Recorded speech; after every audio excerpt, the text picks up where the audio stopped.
Fierce fighting continues in the Syrian town of Adra on the outskirts of Damascus as the army tries to push rebel forces from several districts. An investigation carried out by RT discovered the mass execution of civilians carried out by Al-Qaeda-linked groups. Survivors described horrific scenes of brutal executions and of people being used as human shields. Our colleagues from RT's Arabic channel spoke to an eyewitness of the massacre. RT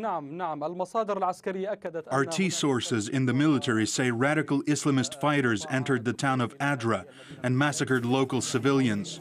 According to the latest figures, at least 80 people were killed in the districts which the Syrian army has now liberated. Entire families were killed, other families were kidnapped and are being used as human shields in the battle against government forces. Militants from Jabhat al-Nusra and the Army of Islam seized control of all the streets and crossroads very quickly. The situation became terrible. There were killings, outrage and fear. Unidentified armed men came to the city. They carried out the slaughter. The worst thing in their crime was when they shoved people in the bakers' ovens. They kidnapped people, and many were beaten. RT sources in the military also say that some of the kidnapped families have been transferred to areas south of the town. They're now being held in strategically important zones, which the rebels have been using as a base of operations. These places are heavily fortified.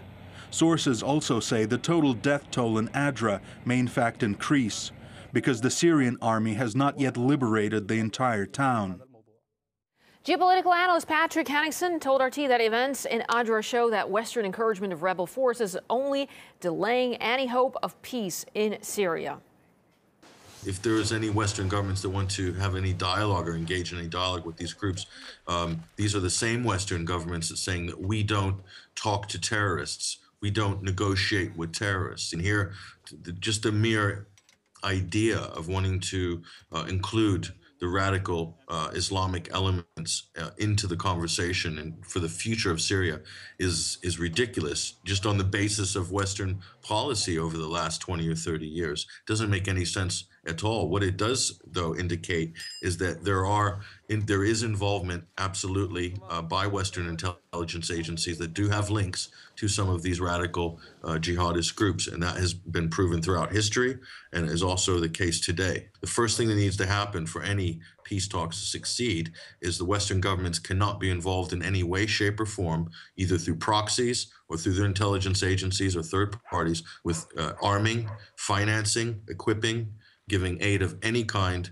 to the Syrian opposition.